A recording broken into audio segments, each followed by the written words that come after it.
Expect more. This is Channel 6 News Weekend.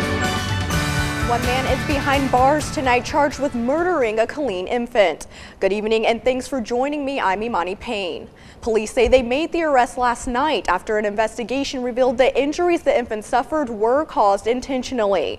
21-year-old Zachary Cadets was taken into custody on a warrant for injury to a child. Back in February, police responded to a home in the 2900 block of Zephyr Drive where they found an infant unresponsive. The child was taken to the hospital but died a few days later.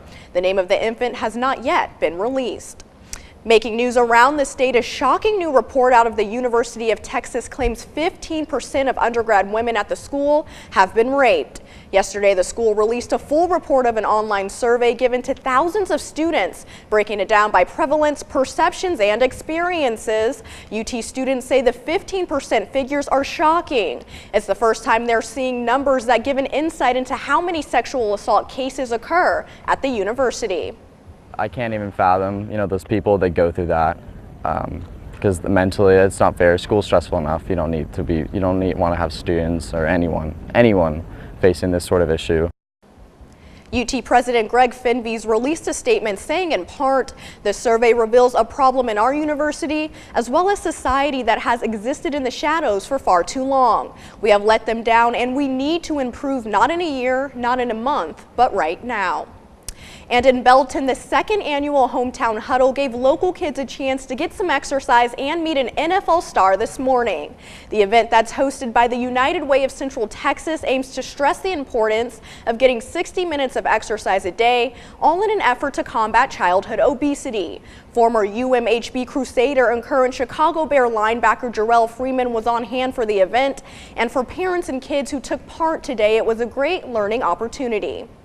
My favorite part was probably getting to meet Jarrell Freeman in the drill where we go around the defender and throw it through the tire.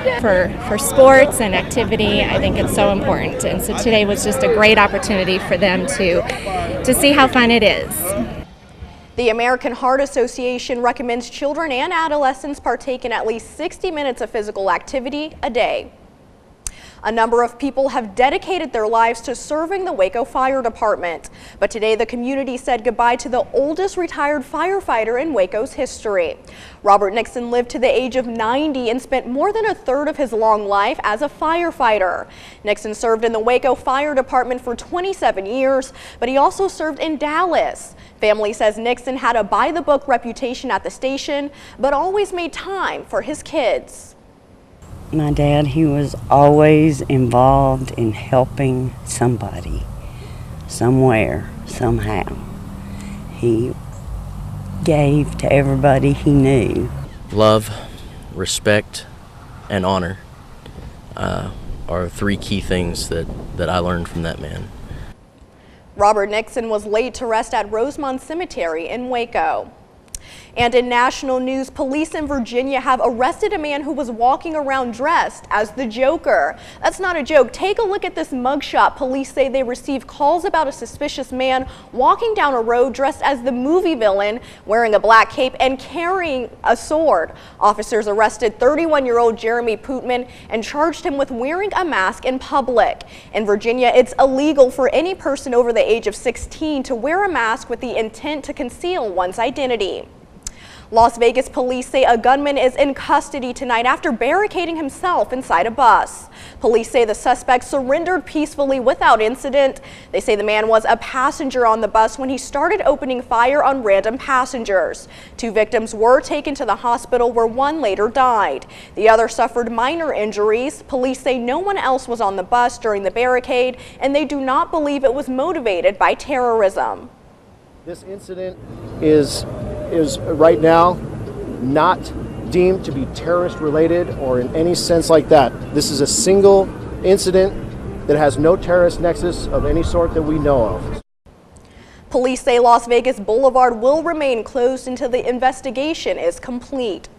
The President of the United States, who hoped to be celebrating the beginning of the end of Obamacare, is instead looking for ways to move on from what many are calling a major defeat. Today, members of Congress and the administration fanned out across the country trying to calm fears.